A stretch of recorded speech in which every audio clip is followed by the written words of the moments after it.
They gave us the resources to extend welfare support and enhance spending power.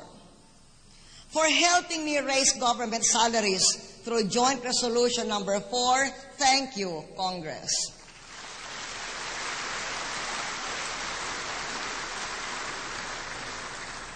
Cash handouts give the most immediate relief and produce the widest stimulating effect.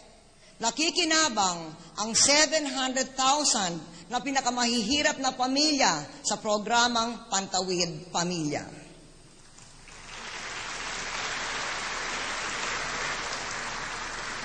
We prioritize projects with the same stimulus effects plus long-term contributions to progress. Sa pagpapamahagi ng milyong-milyong ektaryang lupa, 700,000 na katutubo at mahigit 1 milyong benepisyaryo ng CARP ay taas noong may-ari na ng sariling lupa.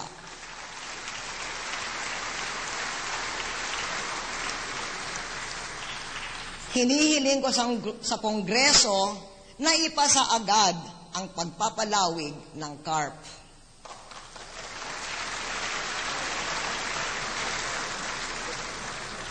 At dapat makondone ang 42 billion pesos na land reform liabilities dahil 18% lamang ang nabayaran mula 1972. Napapanahon because it will unfreeze the rural property market. Ang mahal kong ama ang nag-emancipate ng mga magsasaka. I-emancipate naman natin ngayon ang titulo.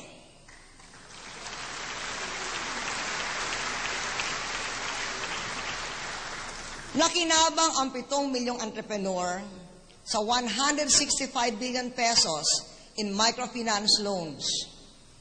Nakinabang ang 100,000 sa emergency employment ng ating Economic Resiliency Plan.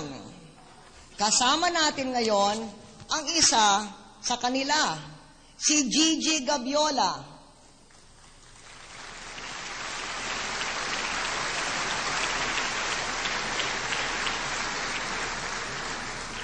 Dating household service worker sa Dubai, ngayon siya ay nagtatrabaho sa Dole.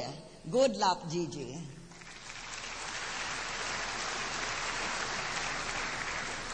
Nakinabang ang 1 milyong pamilya sa programang pabahay at palupa mula Pag-ibig, NHA, Community Mortgage Programs, Certificates of Lot Award, at saka yung inyong Loan Condonation and Restructuring Act. Salamat.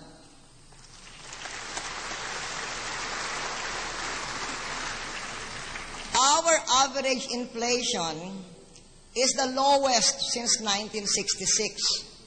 Last June, it dropped to 1.5%.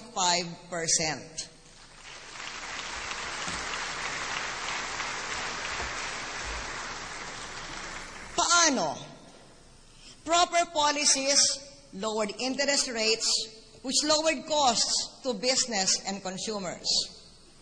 Dahil sa ating mga reforma, na kaya nating ibenta ang bigas NFA sa 18.25 per kilo kahit tumaas ang presyo sa labas mula 17.50 hanggang 30 dahil sa kakulangan sa supply sa mundo.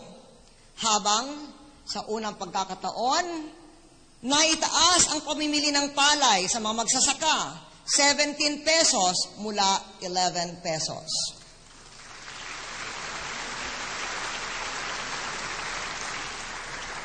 Dahil sa ating mga reforma, na kaya nating mamuhunan sa pagkain, anticipating an unexpected global food crisis.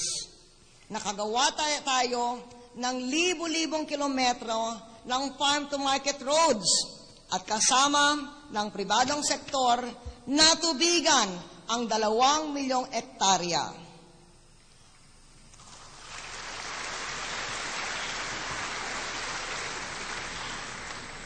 Mga badyaw, gaya ni Tarnati Danawi,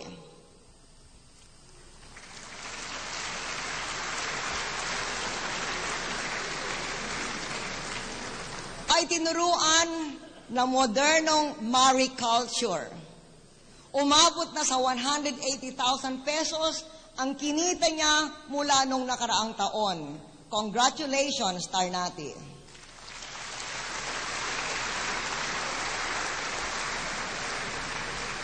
We will help more fisher folk shift to fish farming with a budget of 1 billion pesos.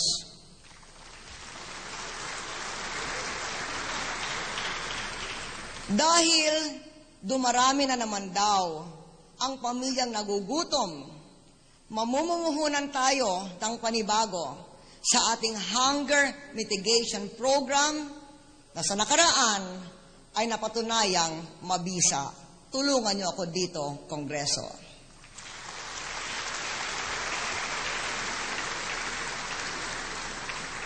Mula pa noong 2001, nanawagan na tayo ng mas murang gamot.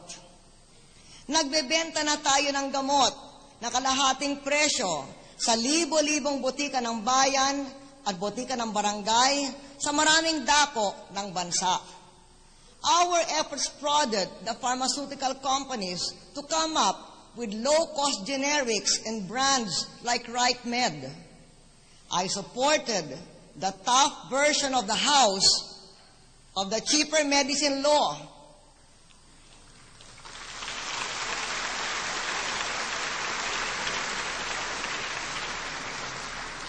I supported it over the weak version of my critics.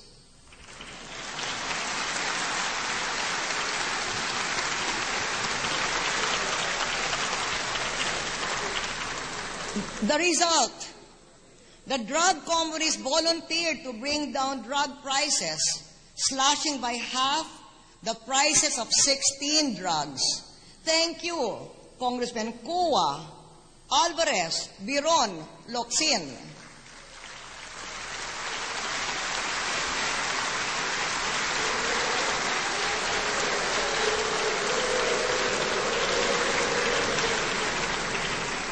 Pursuant to law, we are placing other drugs under a maximum retail price.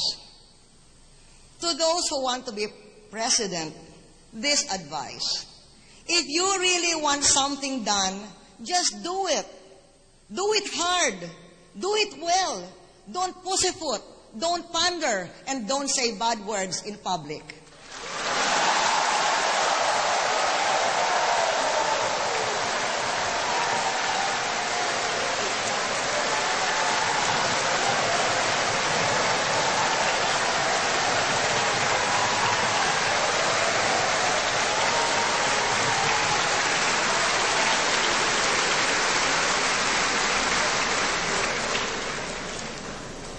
Sa health insurance, sakop na ng 86% ang ating populasyon. Sa rent control law ng 2005 hanggang 2008, di pwedeng lumampas ng 10% ang pagtaas ng upa taon-taon. Ayon sa kapipirma nating batas, may 1 taong moratorium, tapos hanggang 7% lamang ang maraming pagtaas. Salamat, Kongreso.